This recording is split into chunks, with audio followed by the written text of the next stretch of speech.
Ya, ya. Baik. Untuk pemeriksaan tujuan lain, dasar hukumnya sama ya, seperti ini. Kemudian terkait dengan ruang lingkup, tentu pemeriksaan tujuan lain ini tujuannya adalah untuk memenuhi aturan perundang-undangan. Jadi ada beberapa aturan di peraturan di perundang-undangan kita itu mewajibkan pemeriksaan untuk beberapa hal gitu ya. Jadi tidak hanya terkait dengan penerbitan SKP atau memeriksa kurang bayarnya wajib pajak saja, tetapi ada kegiatan lain yang memang perlu untuk dilakukan pemeriksaan gitu ya. Tentu karena ini namanya pemeriksaan, maka segala macam standar, prosedur itu semuanya sama seperti yang ada dalam pemeriksaan biasa, gitu ya. Nah, kalau di pemeriksaan yang sebelumnya kita belajar, tentu segala macam kegiatan itu harus berkaitan dengan tujuan pemeriksaan, gitu ya. Jadi kalau tujuannya tujuan lain, ada A, B, C, D, E, F, G, maka kemudian kita juga melakukan kegiatan pemeriksaan itu sesuai dengan tujuan pemeriksaan. Nah, apa saja tujuan lain itu, gitu ya. Jadi ternyata kegiatan pemeriksaan untuk tujuan lain itu ada beberapa kegiatan. Setidaknya ada 14, gitu ya. Yang pertama tentu terkait dengan ketika kita dapat informasi bahwa ada salah seorang atau sebuah perusahaan yang dia sebenarnya omsetnya sudah di atas 4,8, tetapi dia belum menjadi PKP. Maka kemudian DJP bisa mengukuhkan dia sebagai PKP secara jabatan. Nah, prosedur pengukuhannya tentu harus melalui sebuah pemeriksaan. Pemeriksaannya adalah pemeriksaan tujuan lain, gitu ya. Begitu juga dengan orang pribadi yang dia mungkin di masyarakatnya dikenal dia orang yang cukup kaya, gitu ya, tetapi dia belum memiliki NPWP, maka kemudian DJP bisa menerbitkan NPWP secara jabatan. Jadi tujuan kriteria pertama ini untuk menerbitkan NPWP atau kemudian mengukuhkan PKP seorang pribadi atau sebuah perusahaan, gitu ya.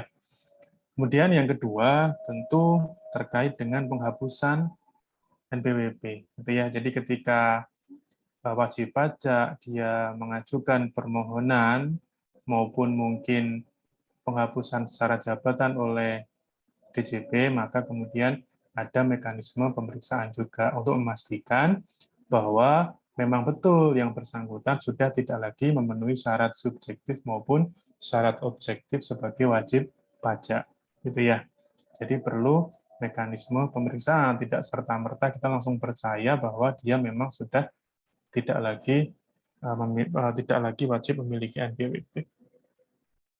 Kemudian yang ketiga, tentu apabila ada permohonan maupun apabila ada kebijakan pencabutan pengukuhan PKP. Jadi ketika WP itu merasa bahwa omsetnya sudah di bawah 4,8, maka dia bisa mengajukan untuk mencabut pengukuhan PKP-nya, gitu ya.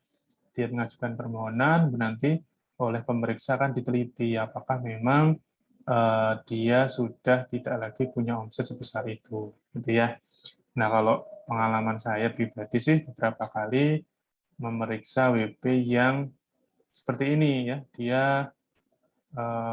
tadinya diam-diam saja. Jadi dia orang pribadi, seorang pengembang perumahan, tadinya dia pura-pura tidak tahu masalah pajak gitu ya. Kemudian kita kukuhkan dia sebagai PKP secara jabatan karena kita tahu dia memiliki beberapa proyek rumah dan kemudian omsetnya di atas 4,8.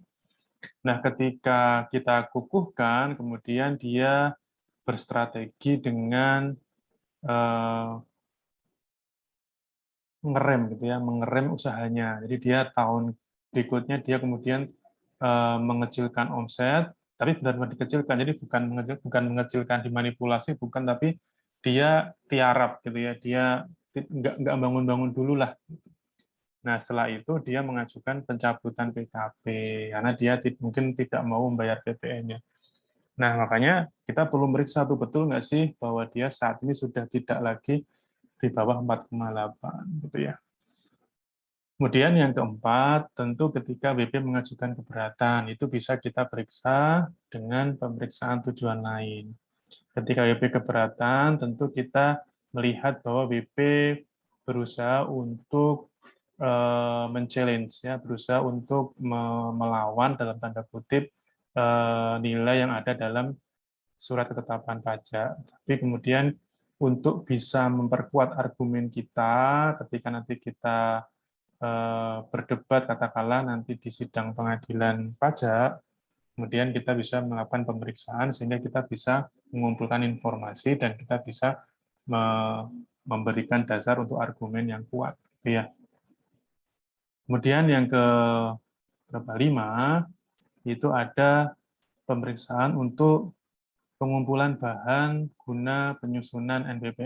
Ya, jadi kalian tahu bahwa untuk beberapa pekerjaan bebas, ya, dia bisa menggunakan norma, ya, karena memang untuk membantu apabila memang orang-orang itu tidak melakukan pencatatan atau pembukuan sehingga menggunakan norma sebagai penghitungan untuk menentukan berapa sih penghasilan kena pajaknya. Nah, untuk menentukan ini kan tentu kita harus melakukan pemeriksaan apakah betul bahwa yang bersangkutan atau untuk satu jenis pekerjaan ini dia normanya 40 atau normanya 50. Terus kemudian apakah betul kalau di Jakarta dengan di Yogyakarta misalnya itu bisa menggunakan norma yang sama atau berbeda karena kita tahu bahwa tingkat perekonomiannya berbeda gitu ya.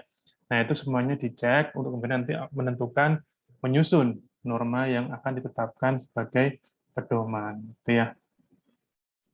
Kemudian yang keenam, tentu terkait dengan pencocokan data dan atau alat gitu ya, alat keterangan. Jadi sebenarnya tiap-tiap pegawai pajak itu bisa menerbitkan alat keterangan gitu ya. Jadi kalian kalau nanti sudah penempatan di KPP misalnya, kemudian kalian menemukan sesuatu pada kalian ngekos di sekitar situ, misalnya kan kalau KPP kan biasanya lokasinya di tempat di mana dia menjadi menjadi zona wilayah dia ya, misalnya KPP Pasar Minggu berarti dia wilayahnya Kecamatan Pasar Minggu ya, makanya kemudian kalau kalian mungkin di sana kan nanti akan ngekos sekitar situ, nah mungkin kalian mendapatkan info kok ada orang kos-kosannya banyak, ini bapak ini punya BP apa enggak ya, gitu. Kalian bisa menerbitkan alket gitu ya, nanti akan dicek oleh pemeriksa melalui pemeriksaan tujuan lain. Benar nggak sih alket ini, cocok nggak sih laporan ini, data ini, nah itu dengan mekanisme pemeriksaan tujuan lain. Gitu ya.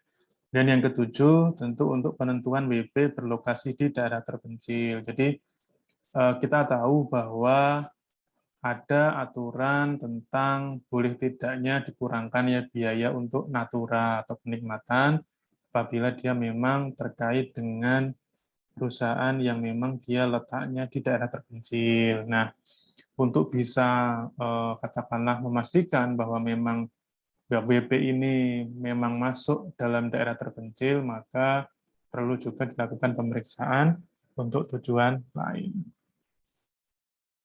Nah, kemudian yang kedelapan terkait dengan penentuan satu atau lebih tempat terutang. Jadi kita menyadari betul ya, kalian juga mungkin melihat banyak sekali fakta di lapangan yang namanya perusahaan itu biasanya dia punya banyak cabang, gitu ya.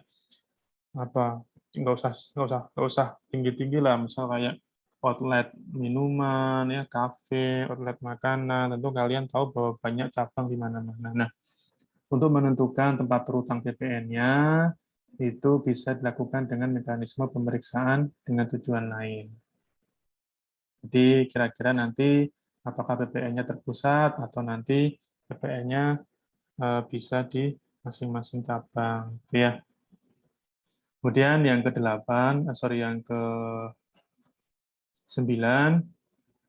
terkait dengan penagihan pajak. Jadi ketika proses penagihan pajak, tentu kita menyadari bahwa penagihan pajak itu adalah dalam rangka untuk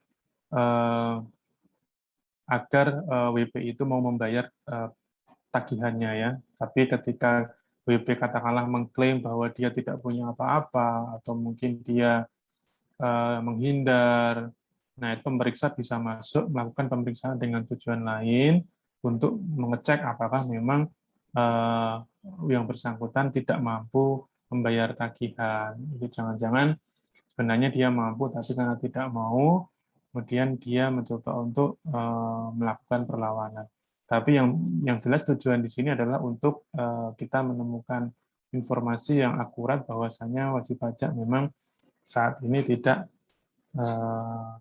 bisa menyelesaikan tagihannya. Itu ya. Kemudian yang ke-10 terkait dengan penentuan saat produksi dimulai ya. Jadi ketika produksi dimulai maka kemudian kita bisa menghitung kira-kira biaya-biaya mana yang memang bisa dikurangkan untuk sebagai biaya untuk 3M gitu ya, kalian belajar itu. Sehingga ketika saat produksi itu cut off-nya tanggal sekian misalnya, maka kemudian biaya-biaya yang masuk ke situ itu bisa dikurangkan. Sementara biaya-biaya lain yang mungkin keluar sebelum biaya produksi yang keluar sebelum saat produksi dimulai, tentu itu tidak bisa kita jadikan sebagai biaya.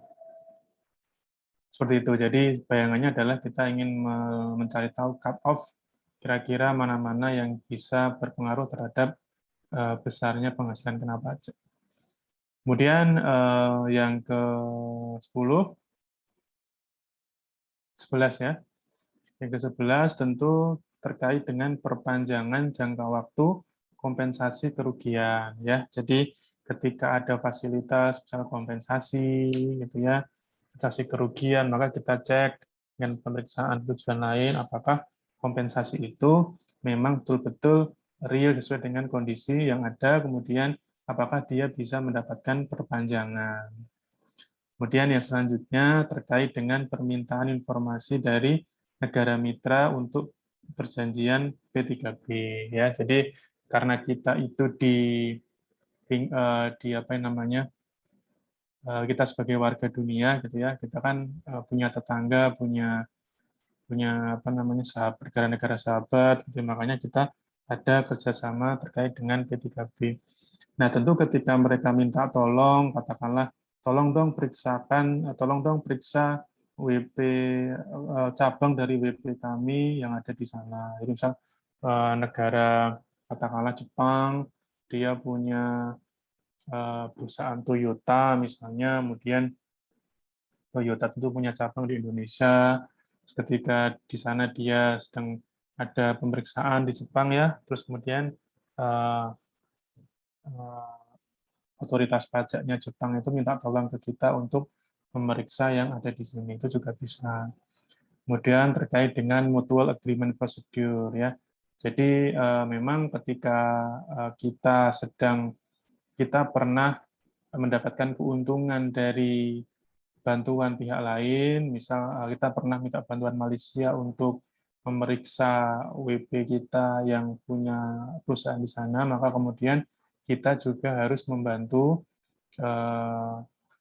imbal baliknya, gitu ya. Jadi saling menguntungkan. Jangan kita terus-menerus meminta bantuan tapi tidak memberikan bantuan, gitu ya. Jadi banyak sekali perjanjian-perjanjian yang dilakukan Indonesia itu sifatnya mutual, jadi saling melengkapi ya. Dan kalau semacam itu biasanya kadang-kadang ketika kita terus-terusan minta dan kita nggak pernah bantuin mereka, ya nanti permintaan kita akan diperlambat atau akan ditolak gitu ya. Jadi ada semacam pergaulan internasional lah yang harus kita jaga. Kemudian yang terakhir terkait dengan advance pricing agreement. Jadi di sini kita tentu ingin membatasi terkait dengan penentuan harga gitu ya. Karena ini cenderung kepada bagaimana kemudian perusahaan yang saat ini selalu bertransaksi antar negara itu melakukan kesepakatan harga. Sehingga dikhawatirkan dengan adanya kesepakatan harga itu nanti timbul mekanisme transfer pricing, gitu ya. Jadi kita tetap bisa melakukan pemeriksaan terhadap hal-hal semacam itu. Nah, sama seperti pemeriksaan yang biasa, ya. Jadi pemeriksaan tujuan ini juga ada pemeriksaan lapangan dan juga pemeriksaan kantor, sama. Nah, pemeriksaan ini juga punya standar, ya. Jadi tentu meskipun kesannya pemeriksaan adalah pemeriksaan yang sepele, ya, tidak penting dibandingkan dengan pemeriksaan yang sebelumnya, pemeriksaan yang biasa, tetapi setiap kegiatannya harus dilakukan melalui sebuah standar pemeriksaan, ya, karena ini sebagai sebuah ukuran mutu, sebagai sebuah standar minimum yang harus dicapai dalam melaksanakan pemeriksaan. Jadi sama juga ketika dulu kita belajar standar pemeriksaan untuk pemeriksaan yang biasa, itu dia ada standar umumnya, kemudian ada standar pelaksanaan, kemudian ada juga standar pelaporan. Gitu ya. Perlu kalian ketahui bahwa untuk pelaporannya nanti, kalau di pemeriksaan yang biasa kan kita bikin LHP itu nanti produknya adalah usul untuk dibuatkan SKP atau STP gitu ya. Nah, kalau tujuan lain ini usulnya usul terkait dengan tujuannya apa. Misal ketika tujuannya adalah untuk mencabut pengukuhan PKP, maka nanti LHP-nya adalah usulan agar WP ini dicabut PKP-nya. Seperti itu. Jadi lebih simpel daripada usulan yang ada dalam pemeriksaan yang seperti biasa untuk kepatuhan, gitu ya. Nah, ini standarnya tadi ada standar umum, ada standar pelaksanaan, dan kemudian standar pelaporan hasil pemeriksaan. Standar umum ini apa? Ya, tentu ini sifatnya umum ya. Kalian juga sudah fasih lah hal-hal terkait dengan ini. Ya, tentu pertama kita harus pemeriksa itu harus dapat pendidikan dan pelatihan teknis yang cukup, gitu ya. Kemudian dia juga terampil sebagai pemeriksa pajak. Kemudian dia juga bisa menggunakan keterampilannya secara cermat dan seksama. Kemudian dia jujur dan bersih dari tindakan-tindakan tercela dan mengutamakan kepentingan negara. Kemudian dia juga harus taat terhadap peraturan perundang-undangan di bidang perpajakan. Ini standar umum. Nah, apa makna dari telah mendapat diklat teknis yang cukup, gitu ya?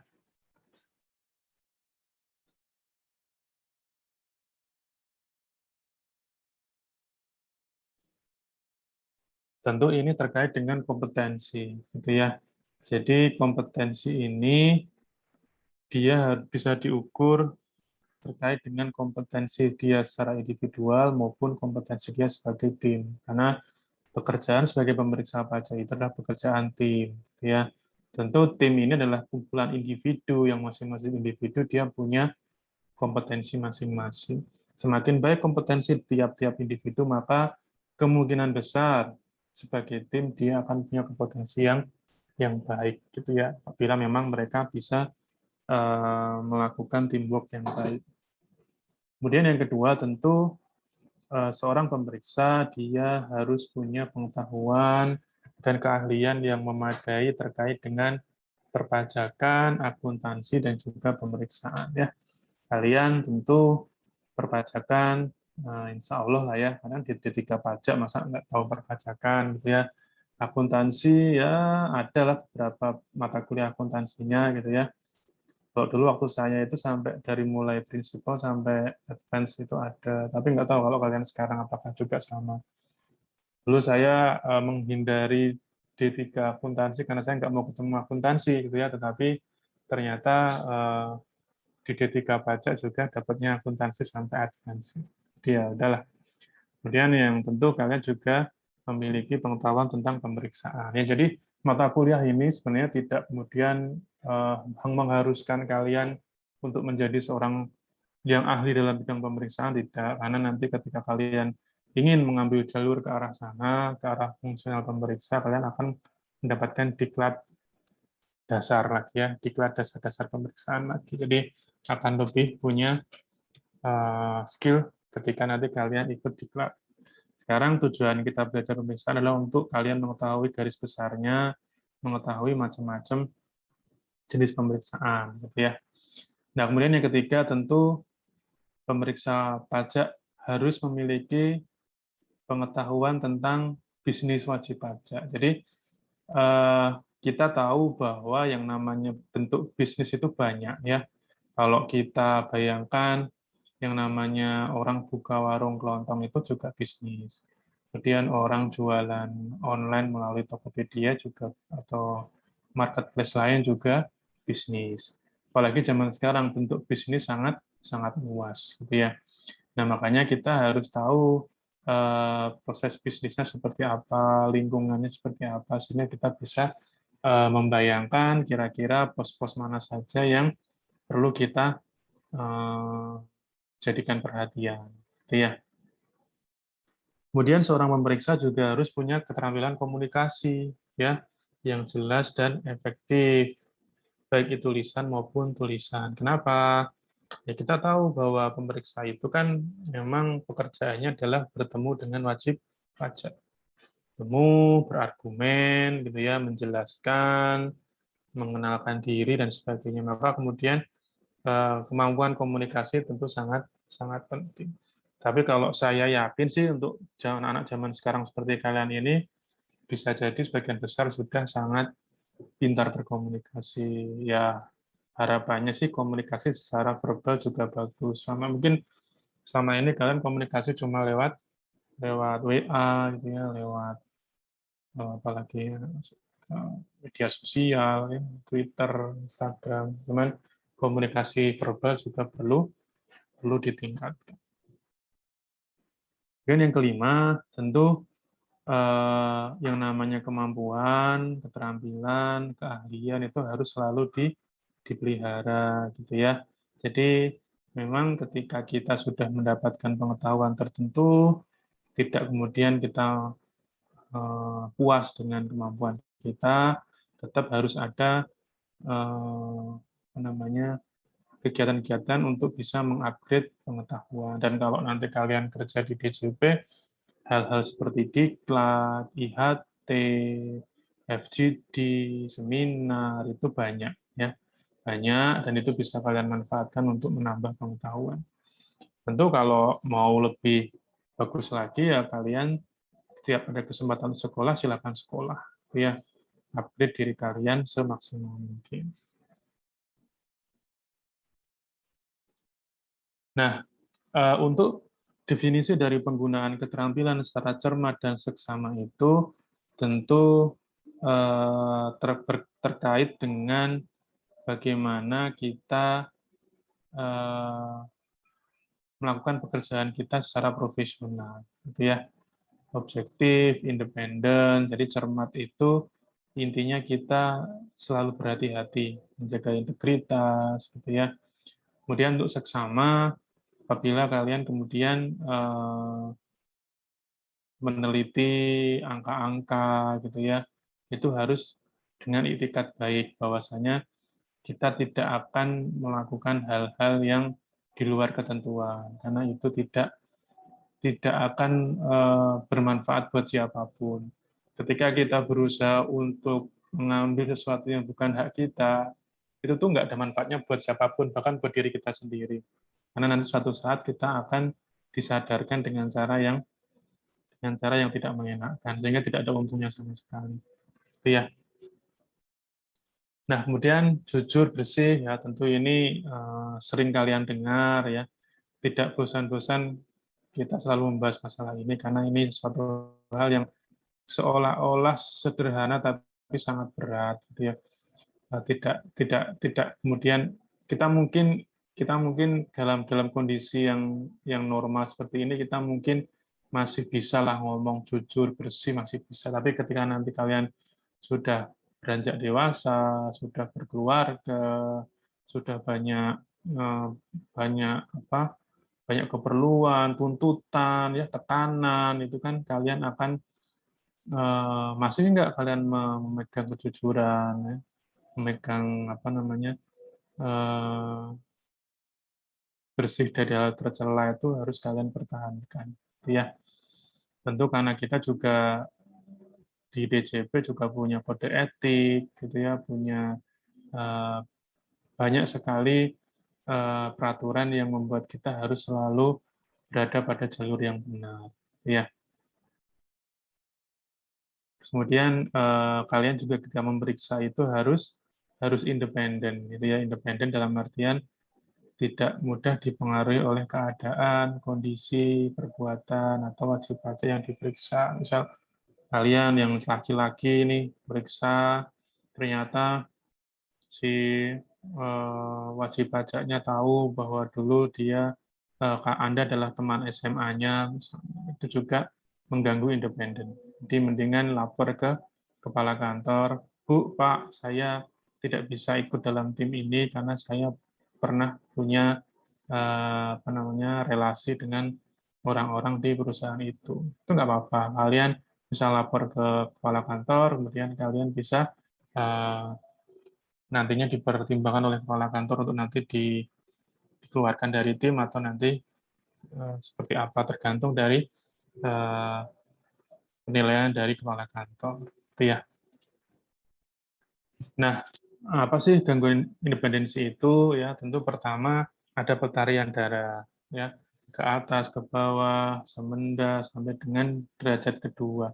Jadi ya kakek, cucu, gitu ya, sepupu, itu ada pertalian darah. Kemudian ada kepentingan keuangan. Misalnya kalian saat ini kan lagi heboh itu ya. Bukan lagi heboh sih, lagi ada kabar karena pandemi ini, maka jumlah uang yang ada di bank itu menumpuk.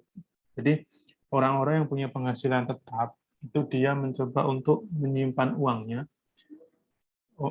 untuk berjaga-jaga. Gitu ya. Jadi karena pandemi udah nggak bisa kemana-mana, udah nggak bisa spend money buat jalan-jalan, ya, buat kemana-mana. Karena biasanya dia jalan-jalan nongkrong, tapi karena ada pandemi, uangnya dia simpan di bank. Ya.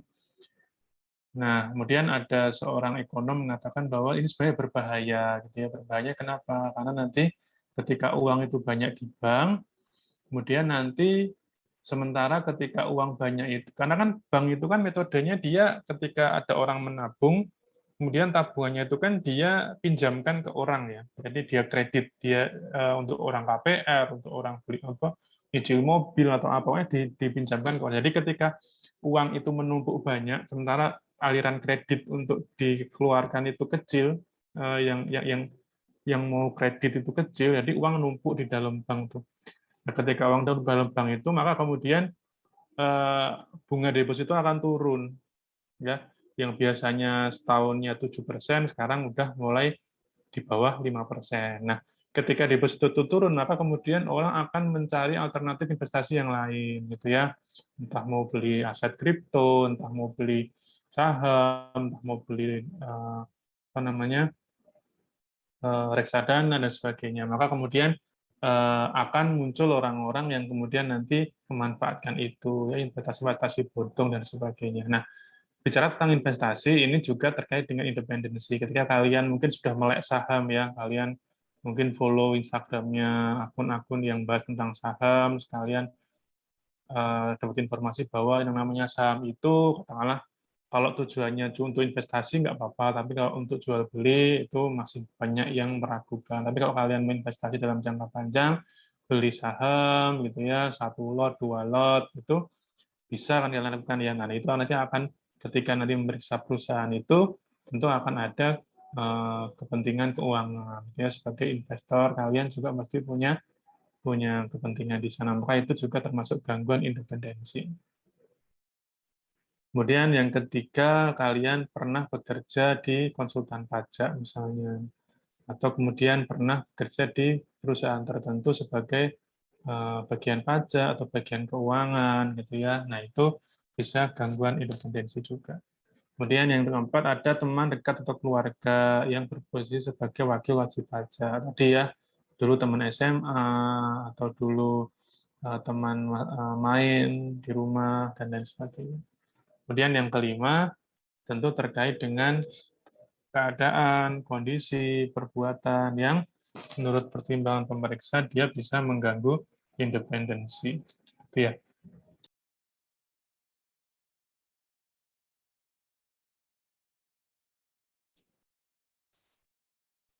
Oke, jadi standar juga sama, harus disiapkan dengan baik, gitu ya. Kemudian ruang lingkupnya juga disesuaikan dengan kriterianya. Kemudian pemeriksaan itu dilakukan oleh tim, ada satu supervisor, satu ketua tim, satu anggota, satu atau lebih anggota tim, ya. Kemudian dalam keadaan tertentu bisa ketua tim merangkap sebagai anggota tim, sama seperti pemeriksaan data konkret, ya. Ketua tim bisa merangkap sebagai anggota tim. Kemudian pemeriksaan dapat dilakukan di kantor ataupun di tempat tinggal atau tempat kedudukan wajib pajak, tempat usaha atau tempat lain, gitu ya. Jam kerjanya bisa di saat jam kerja atau di luar jam kerja. Kemudian juga didokumentasikan melalui KKP, sama seperti pemeriksaan biasa. Nah, tentu meskipun sifatnya simpel, ya, hanya rekomendasi untuk cabut PKP, rekomendasi untuk pencabutan NPWP, dan lain sebagainya, tetap kita harus bikin yang namanya program pemeriksaan, ya. Dia disusun oleh supervisor, kemudian dibantu oleh ketua tim. Kemudian juga di situ dituangkan metode pemeriksaannya, tekniknya, prosedurnya, gitu ya.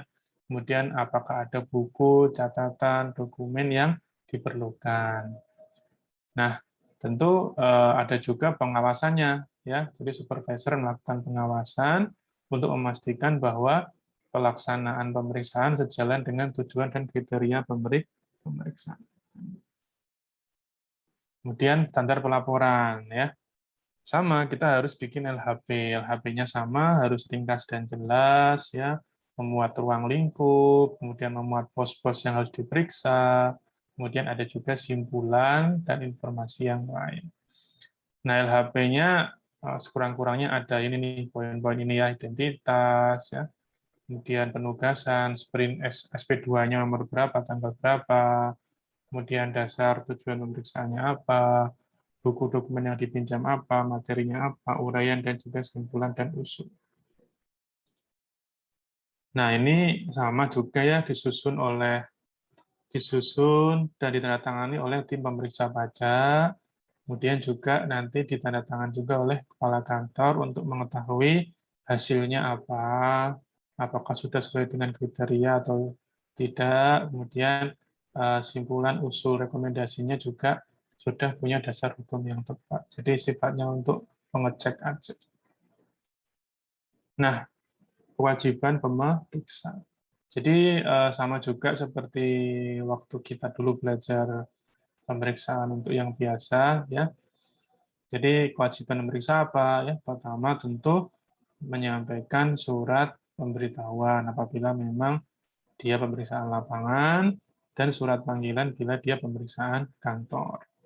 Kemudian memperlihatkan tanda pengenal dan juga SP2-nya.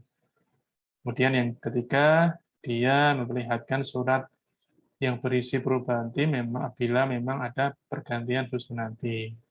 Yang keempat, tentu harus menjelaskan alasan dan tujuan pemeriksaan. Yang kelima, menyampaikan kuesioner. Yang keenam, mengembalikan buku, catatan, dokumen yang dipinjam. Kemudian yang ketujuh, merahasiakan segala sesuatu. Ya. Nah, wewenangnya apa saja? Sama juga ya. Melihat, meminjam buku, mengakses, mengunduh data, memasuki, memeriksa tempat atau ruang, meminta keterangan lisan, meminta keterangan data dari pihak ketiga yang punya hubungan dengan WP, gitu ya. Itu untuk pemeriksaan lapangan. Untuk yang kantor sama juga, tapi lebih sedikit, tentu terkait dengan melihat, meminjam buku, catatan, dokumen, meminta keterangan, dan juga meminta keterangan pihak ketiga yang punya hubungan dengan wajib pajak. Nah, haknya apa saja WP?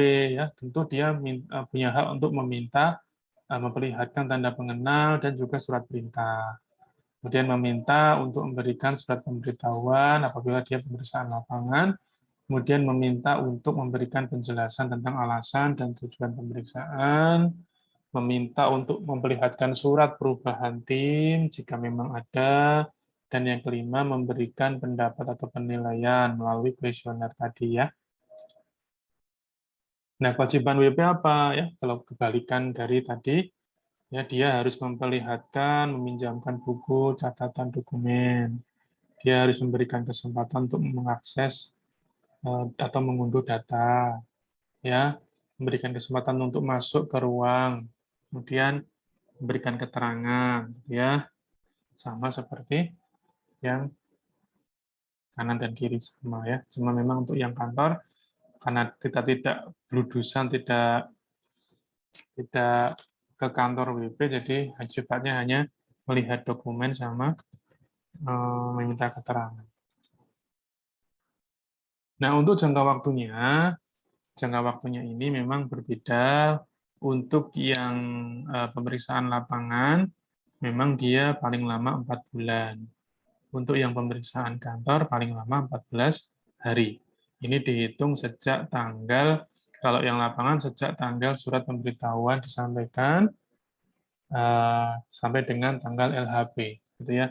Disampaikannya kemana? Ya, kepada wajib pajak atau kepada wakilnya, kuasanya, pegawainya, atau anggota keluarga yang telah dewasa. Kalau yang pemeriksaan kantor dimulai sejak tanggal wajib pajak itu memenuhi panggilan sampai dengan tanggal LHP, gitu ya. Nah, bagaimana ketika ternyata jangka waktunya terlampau ini, pemeriksaan harus segera diselesaikan, gitu ya. Apabila memang pemeriksaan itu dalam rangka permohonan penghapusan PWP, maka harus memperhatikan jangka waktunya. Sama juga yang pemeriksaan untuk pencabutan PKP. Nah, ketika kita melakukan pemeriksaan lapangan, tentu kita harus membuat pemberitahuan. Itu dapat disampaikan secara langsung maupun melalui faksimil, pos, atau jasa pengiriman yang lain. Ya, kemudian apabila memang nanti ternyata mau disampaikan langsung dan kemudian ternyata WP tidak ada di tempat, maka kita bisa sampaikan kepada wakilnya atau kuasanya atau pihak yang dapat mewakili, misalnya pegawainya, kemudian anggota keluarganya, itu ya yang sudah dewasa. Nah, kalau panggilan ini dia hanya dapat disampaikan melalui faksimil, pos, atau jasa pengiriman lainnya. Untuk peminjaman, tentu harus disesuaikan dengan tujuan dan kriteria pemeriksaannya. Ya, tidak boleh sembarangan, semua dipinjam, gitu ya. Pada akhirnya nggak dipakai juga. Gitu ya. Kemudian untuk peminjamannya juga harus dilaksanakan sesuai dengan ketentuan peminjaman. Gitu ya. Sama dengan saat pemeriksaan untuk tujuan menguji kepatuhan. Nah, penolakan gitu ya, tentu pasti ada kemungkinan untuk ada penolakan, sehingga apabila ada penolakan, bentuknya bila dia pemeriksaan lapangan maka dia menolak surat pemberitahuan. Jika dia pemeriksaan kantor maka dia datang tetapi kemudian dia menolak untuk diperiksa. Nah, dalam kondisi seperti ini, maka WP nanti kita minta untuk tanda tangan surat pernyataan penolakan. Jika dia tidak mau, maka kita bikin BA penolakan pemeriksaan.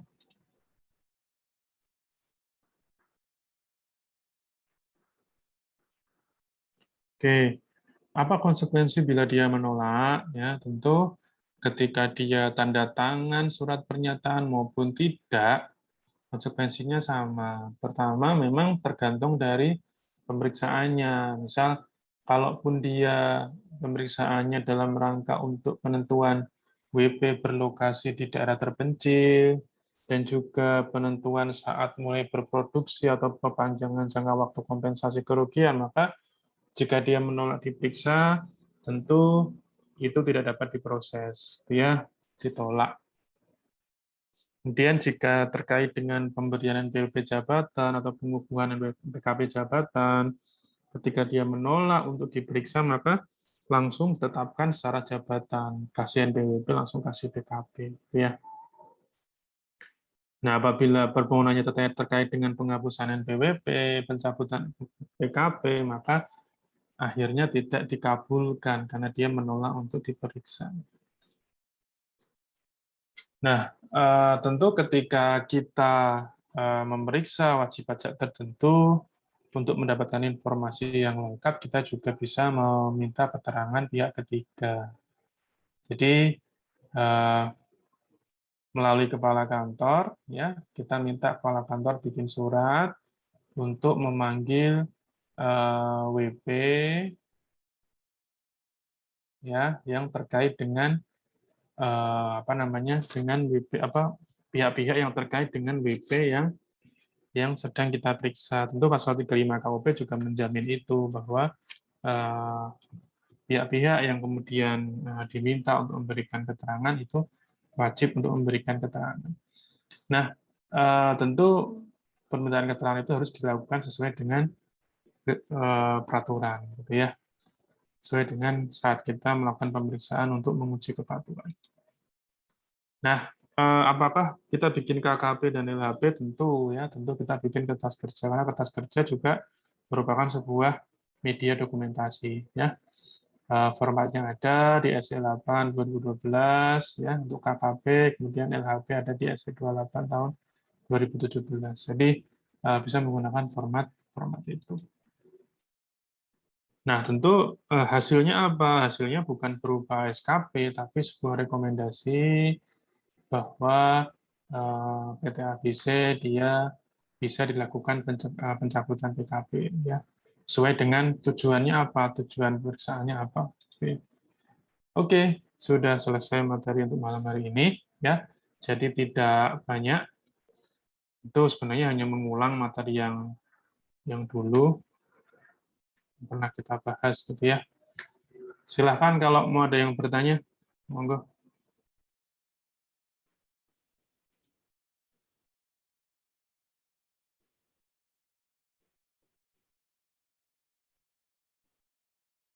Nah, jadi tadi saya masih kerja, habis maghrib lanjut kerja. Saya mau cerita, kalian kalau mau tanya silakan loh ya. Saya mau, Izin bertanya, Pak. oh ya silakan. Kalau misalnya yang kemarin tugas-tugas dari Pak Afrian itu, apakah kira-kira ada pembahasannya dari Pak Afrian ya, Pak? Kayak yang KKP, yang orang pribadi atau yang badan itu, Pak? Pembahasannya sih saya belum sempat bikin jawabannya ya. Tapi saya harap kalian itu sih tetap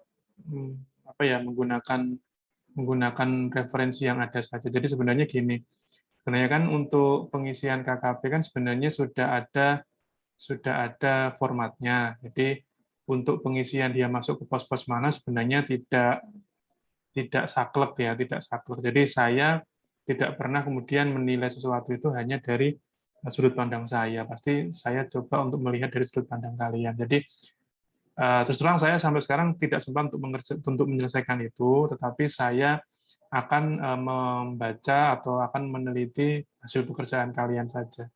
Gitu sih, Ir. Oh iya, baik, terima kasih. Berarti kalau misalnya untuk mengerjakan asumsi-asumsi kita nggak apa-apa ya, Pak? Maksudnya Nggak kayak, apa-apa. ya tergantung asumsi masing-masing kita. Iya, saya selalu membaca itu karena saya tahu kalian kan punya banyak sekali konsep ide ya. Karena kalau saya bilang harus seperti ini, pasti akan menemukan pendapat lain dari dosen yang lain gitu ya. Jadi itu akan menjadi hal yang membingungkan kalian sendiri. Kalau emang kalian katakanlah nih dapat literatur, ternyata ada yang mengajarkan dengan metode seperti ini, atau ada informasi dari buku yang bilang seperti ini, ya saya lebih cocok pakai ini, nggak apa-apa, kalian pakai itu saja. Nanti semakin sering kalian membaca literatur, kemudian kalian latihan soal, kalian tentu akan menemukan metode mana yang lebih sesuai dengan pendapat kalian. Itu nggak ada masalah sih bagi saya. Cuman kalau memang asumsinya itu nggak sesuai dengan rules yang ada di peraturan-peraturan, misal kalian membiayakan sesuatu yang sebenarnya tidak boleh dibiayakan, dan itu kesalahan yang cukup ya harusnya nggak terjadi lah gitu ya, itu juga menjadi pengurang nilai. Jadi memang harus hati-hati dalam hal itu. Kalau dalam hal meletakkan angka di KKP-nya sih saya cenderung tidak terlalu ambil pusing ya. Yang penting kalian ngerti bahwa kalian sudah tingkat 3, sudah semester akhir, tentu kalian harus matang dalam hal untuk mengoreksi apakah itu benar atau tidak. Gitu sih, teman-teman. Ada lagi yang lain? Terima kasih, Pak. Ya, Izin bertanya, Pak. silakan. Kalau dari Bapak sendiri kan mungkin nanti ujiannya ada KKP dan cukup banyak ya, Pak. Nah, untuk pengerjaannya itu apakah dalam KKP-nya itu kita harus memberikan argumen yang sangat lengkap atau lebih mementingkan yang penting seluruh KKP-nya terisi dulu, Pak? Pertama, saya sih merekomendasikan kalian untuk ngeprint KKP yang sudah ada uraiannya. Jadi kalian nggak perlu nulis ulang dari awal, tulisan tangan, poin per poin gitu ya, untuk menghemat waktu saja. Jadi kalian print aja yang sudah mungkin udah ada uraiannya yang menurut kalian rapi, bagus gitu ya. Kemudian yang kedua, kalau memang perlu ada asumsi ya sebenarnya nggak perlu diuraikan panjang-panjang sih. Kalian cukup kasih notes aja, angka ini didapat dari ini, karena asumsi saya seperti ini. Itu aja sih. Jadi saya sih sebenarnya nggak pengen membebani kalian, kan soalnya banyak, apalagi ada soal KKP, itu kan pasti akan menguras tenaga, menguras pikiran, gitu ya. Nah, itu mendingan kalian bikin aja seefisien mungkin ya. Kalau emang mau menjelaskan ya jangan terlalu panjang kali lebar gitu ya. Terlalu luas itu juga malah merepotkan kalian, waktunya habis buat jelasin. Itu ya. Baik, Pak. Kemudian berarti berlaku juga untuk isian dan esainya mungkin ya, Pak, kalau ada? Ya, kalau esai sih gini loh, teman-teman. Waktu saya ngoreksi UTS kalian itu saya nggak tahu ya kenapa, cuman apa ya, kadang-kadang ada jawaban yang semuanya tuh hampir semuanya tuh benar, cuma ada 1-2 orang yang nyeleneh gitu loh. Kok bisa kayak gini gimana? Bukannya harusnya nggak seperti ini. Nah, itu nggak tahu apakah ada satu atau hal yang lain yang bikin kalian kurang fokus atau gimana. Yang jelas tolong hati-hati banget. Jadi jangan sampai peluang kalian tuh dapat nilai itu apa ya, hilang gara-gara kalian mungkin kurang teliti untuk mengambil informasi. Kan itu open book kan ya, open book, dan tolong dimanfaatkan. Ya memang saya juga tahu sih ujian open book itu tidak selamanya kita bisa open book, karena kan semakin kita open book kan semakin habis waktu yang kita pakai kan. Tapi yang jelas kalau informasi itu ternyata bisa kita dapatkan dengan cepat ya tolong dituangkan. Ada juga teman kalian yang lupa ngerjain satu nomor, kan sayang sekali gitu loh. Jadi saling bersemangatnya ngerjain, tapi ternyata satu nomor hilang. Nah, ini kemana satu nomor ini? Itu juga ada. Jadi tolong hati-hati saja gitu ya, jangan sampai kehilangan poin untuk hal-hal yang remeh-temeh. Gitu sih. Baik, terima kasih atas penjelasannya, Pak. Iya. Yang lainnya silakan. Untuk yang soal tahun lalu sudah dapat belum ya? Sudah ada sih, Pak. Udah ya. Oke deh. Boleh izin tanya terkait soal tahun lalu nggak, Pak? Boleh, silakan. Jadi tuh intinya tuh kalau misalnya pemeriksa ini cuman punya waktu yang sedikit buat menyelesaikan pemeriksaannya, Pak. Nah, kalau di soal tahun lalu tuh contohnya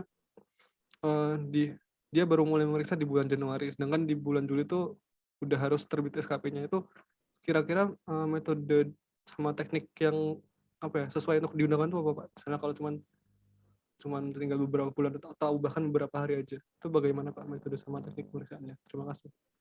Ya, tentu ketika kita bikin program pemeriksaannya, audit programnya kita prioritaskan saja.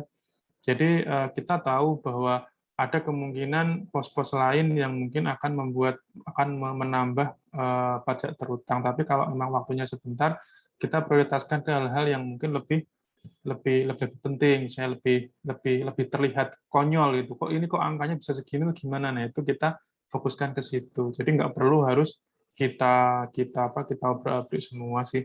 Intinya seperti itu. Jadi pada audit program yang jelas kita harus fokus pada beberapa pos yang memang kita perlu untuk fokus, dan kita tidak perlu untuk mengurai hal-hal di luar itu sehingga akan memperlama proses pemeriksaannya. Misal kita tahu bahwa dia saat ini sedang LB gitu ya, pemeriksaan lebih bayar. Kita tahu bahwa LB itu kan penyebabnya kalau enggak omsetnya dia terlalu kecil, biaya terlalu besar, atau bisa jadi dia tahun lalu rugi misalnya. Nah itu kan karena tahun lalu rugi bisa dia ada kompensasi kerugian masih seperti itu. Nah kita cek aja kalau asalnya penyebabnya adalah karena penjualannya kecil, biayanya besar, kita pegang penjualan sama biaya doang yang paling dominan. Seperti apa kita pegang. Kalau memang ada kompensasi kerugian kita pegang dulu. Dia dulu kompensasi kerugiannya itu tahun berapa, kemudian kira-kira di sebelah mana dia penyebab dari kompensasi itu terjadi. Kayak gitu sih. Jadi nggak perlu semuanya dicek, karena bagaimanapun juga, toh nanti ketika kalian sudah selesai dan ternyata ada novum, ada data baru, kita bisa melakukan pemeriksaan ulang. Yang jelas, ketika waktunya sudah mepet, kita fokus pada pos-pos yang memang kita indikasikan sebagai penyebab dari adanya case itu. Gitu ya. Baik Pak, terima kasih. Ya. Ininya fokus audit plan dan programnya pada pos yang rawan itu ya Pak. Iya, betul. Terima kasih Pak. Ada lagi yang lain? Izin mungkin Pak, mau nanya. Silakan. Mau nanya yang tadi slide apa sih, terkait gangguan independensi itu Pak. Oke.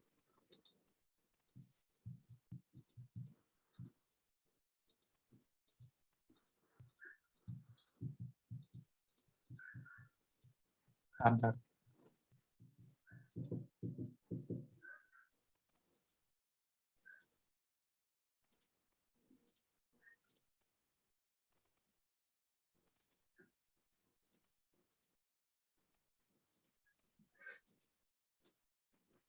Gimana? Nah, yang bagian C ini Pak, yang pernah bekerja atau memberikan jasa di bidang berhubungan dengan perpajakan atau akuntansi. Ini sebenarnya kan bisa jadi kayak kelebihan atau keuntungan gitu Pak bagi kita yang meriksa itu. Soalnya kalau misalnya pernah ngasih jasa atau ya di bidang ini ke WP itu, jadinya kan kita tahu kayak seluk-beluk usaha atau bisnisnya WP itu Pak. Iya, tetapi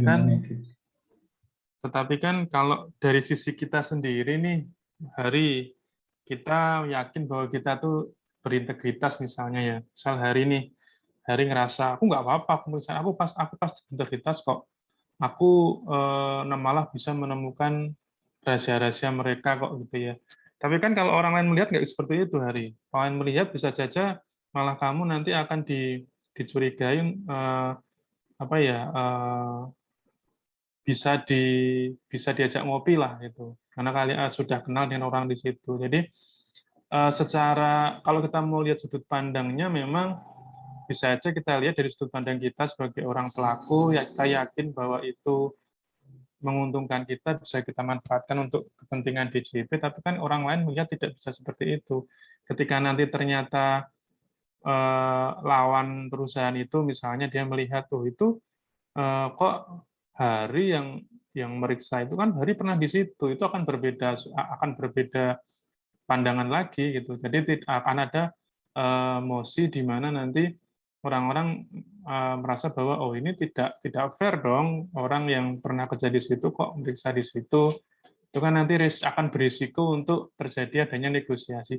Meskipun sebenarnya kalau kamu secara pribadi tidak mau lah, nggak mau, saya orangnya jujur kok, saya nggak mungkin. Tapi kan orang lain nggak seperti itu. Ijen, BPK nggak seperti itu. Pasti akan melihat potensi risiko itu terjadi. Dan kalian tahu lah yang namanya audit itu kan sebenarnya membaca risiko gitu ya. Kalau risikonya besar, ya itu nanti akan bermasalah gitu. Maka lebih baik ketika ada gangguan seperti itu, mundur saja. Either misal kamu pun ternyata mau ngasih informasi terkait perusahaan itu hal-hal yang penting yang menjadi rahasia, ya kasih tahu aja ke pemeriksa yang baru. Dia biasanya gini loh, kamu nanti coba pakai strategi ini, gitu aja. Jadi tetap bisa memberikan nilai tambah apabila memang kita mau lihat dari sudut pandang itu ya. Kayak gitu. Baik, Jadi makasih, iya, Pak. jadi kalau di dunia kerja itu tolong jangan terlalu polos. Maksudnya polos itu kita yakin bahwa orang lain itu tidak akan berprasangka buruk sama kita. No, orang-orang pasti akan selalu berprasangka negatif ke kita. Meskipun kita niatnya baik ya, niatnya baik, kita tahu bahwa kita pengen berjuang, tapi ketika orang itu sudah memandang kita dengan situasi di mana kita itu sebagai apa yang namanya sebagai dalam tanda kutip lawan gitu, maka kemudian akan ada dinamika yang terjadi. Jadi tetap kalian tetap hati-hati, tetap kalian patuh pada rules yang ada, jangan sampai kita melanggar rules. Karena sekali kita melanggar rules, kalau ada rekan kerja atau ada atasan atau ada bawahan yang kurang suka sama kita bisa dihajar dari situ. Ya. Ada lagi yang lain? Ya, tentu pertama saya juga mau minta maaf ya ke teman-teman. Jadi memang tadi seperti yang Irta tanyakan, Pak, kok nggak ada jawaban dari Bapak sih yang terkait soal-soal kita. Terus terang saya mulai dari 1 Juli kemarin memang sudah mulai aktif di dalam tim Cortex DJP. Jadi tim ini ngejar waktu banget. Jadi harus kerja siang malam, Sabtu Minggu harus kerja. Jadi saya terus terang tidak bisa meluangkan waktu sedikit pun untuk mengerjakan itu. Jadi saya sebenarnya minta maaf juga. Cuman memang ini di luar rencana saya. Jadi sebenarnya Cortex P-Siap ini sebenarnya dulu tim yang dibentuk oleh orang-orang kantor pusat. Jadi kan dulu saya memang pernah di kantor pusat, cuman saya kan memilih untuk kembali ke KPP untuk bisa ketemu wajib pajak, bisa ngasih bantuan untuk misi SPT dan sebagainya, lebih suka ke situ. Cuman tiba-tiba kemarin Bu Menteri itu bikin open recruitment buat orang di lapangan. Jadi Bu Menteri nggak pengen tim itu diisi oleh orang-orang yang dari kantor pusat, gitu ya. Makanya kemudian mereka ambil open recruitment. Jadi itu tidak ada bayangan di saya kalau ternyata Bu Menteri pengen seperti itu. Jadi saya udah nggak pengen lagi masuk P-Siap, masuk Cortex itu nggak pengen lagi. Cuman kok tiba-tiba ada itu, ada lowongan itu ke KPP. Kemudian saat itu saya tanya, lah kamu waktu itu kan saya sudah punya teman yang ada di Cortex ya. Kamu di sana sama siapa nanti kalau ternyata yang masuk timmu adalah orang-orang yang tidak paham terkait dengan proses bisnis, ya nggak tahu gitu. Makanya kemudian saya apply, seleksi lewat Kanwil, lolos Kanwil, diseleksi kantor pusat, wawancara, lolos. Jadi nggak ada bayangan. Jadi terus terang saya juga bingung. Di satu sisi saya juga harus ikut ritmenya P-Siap, ritmenya Cortex, tapi sisi lain saya masih punya tanggung jawab untuk ngajar kalian, gitu ya. Makanya saya berencana nanti setelah semester ini selesai, nanti mungkin rehat dulu ngajarnya sampai nanti proyek P-Siap itu selesai, baru nanti mulai ngajar lagi. Gitu ya. Jadi mohon dimaklumi. Yang jelas kalian nggak usah khawatir terkait nilai. Tentu saya punya professional judgment terkait hal itu, jadi nggak perlu kalian khawatir yang begitu besar. Cuman memang pesan saya berusaha sebaik-baiknya, karena bagaimanapun ketika kalian nanti dapat nilai yang bagus, kalian bisa dapat peringkat yang bagus, kalian pasti akan bisa masuk ke DJP, gitu ya. Karena bisa jadi kan katanya angkatan-angkatan ini kan bisa disebar kemana-mana ya, ke kementerian lain juga bisa kan. Nah itu ya kalau bisa sih berjuang sebaik mungkin gitu ya.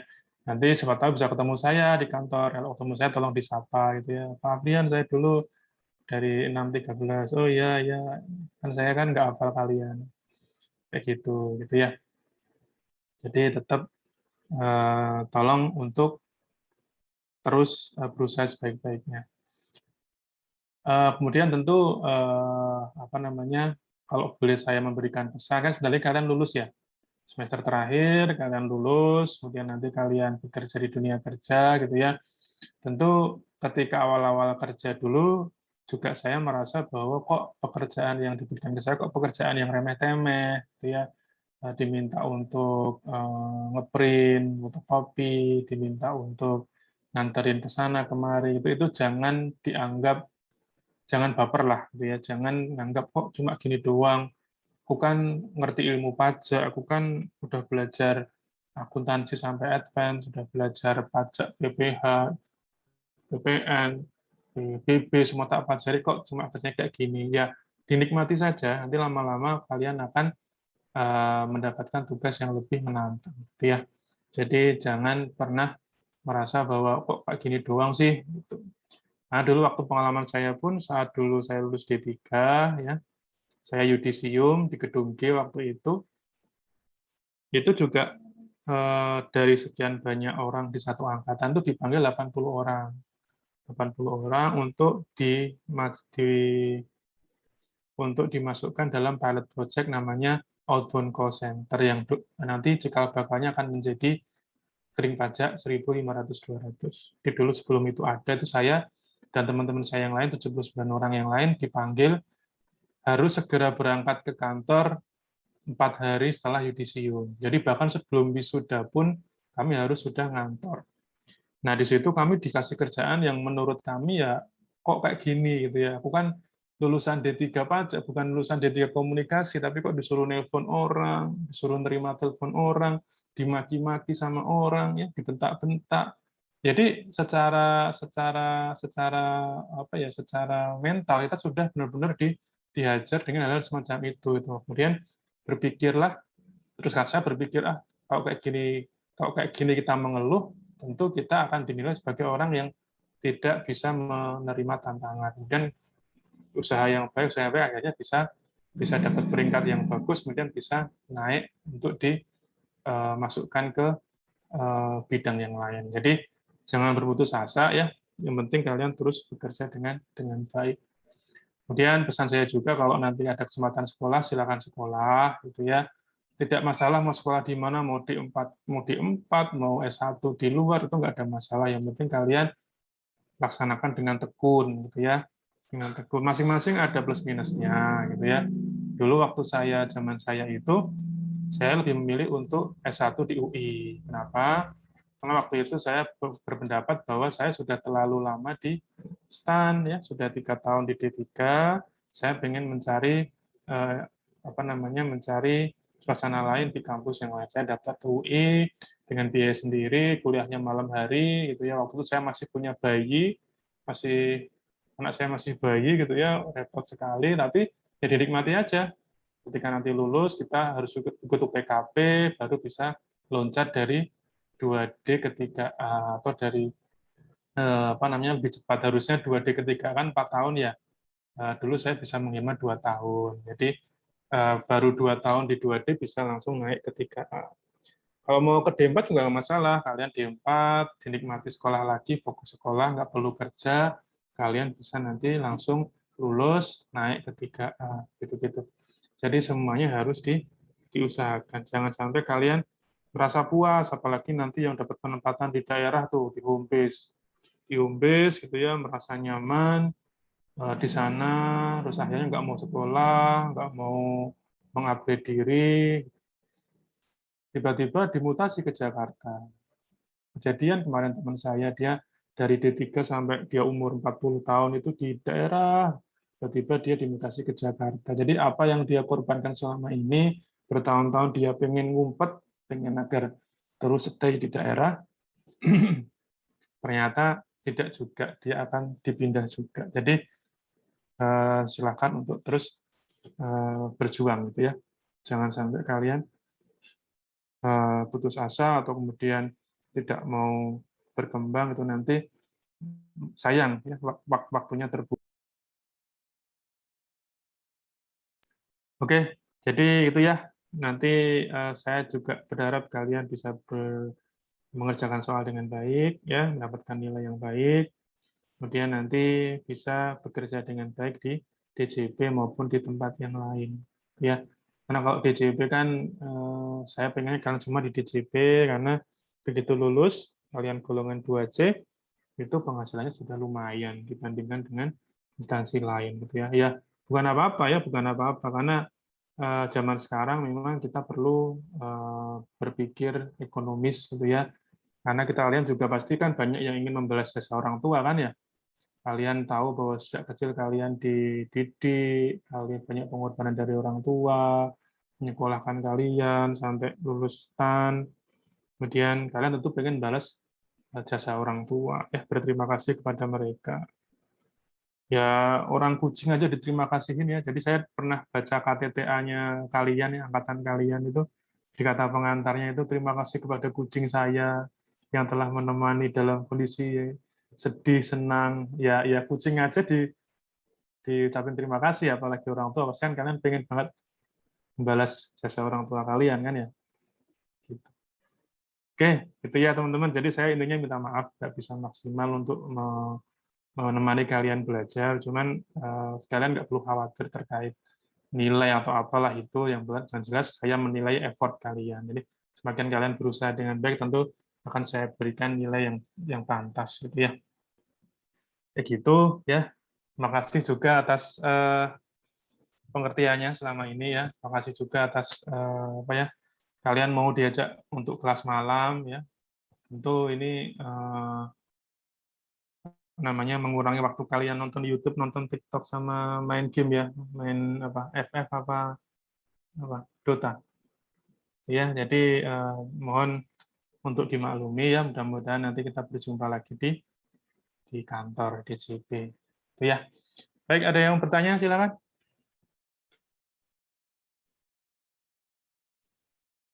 Kalau tidak ada, saya cukupkan sekian ya. Saya mau lanjut untuk menyelesaikan pekerjaan lagi. Oh iya. Ya, Pak, mohon maaf. mungkin sebelum diakhiri kita ada sesi foto bersama Pak buat kenangan. Oke.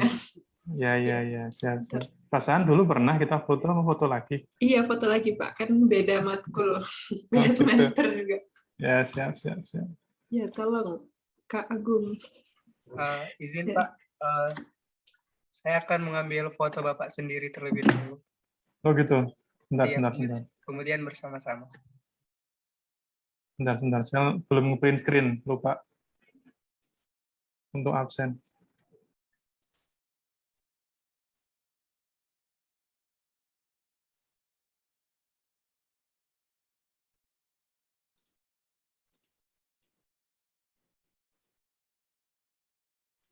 Oke. Baik Pak, akan saya hitung sampai 3. Ya. 1, 2, 3. Kemudian bersama-sama untuk layar pertama. 1, 2, 3. Kemudian untuk layar kedua. 1, 2, 3. Saya cek terlebih dahulu, Pak. Oke.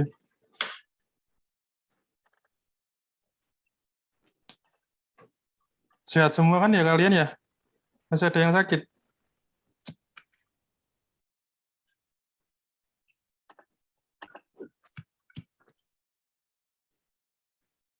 Sebenarnya saya kalau kelas di STAN itu banyak games loh sebenarnya. Jadi kalian setahun sama saya karena online terus, jadi nggak pernah ada games.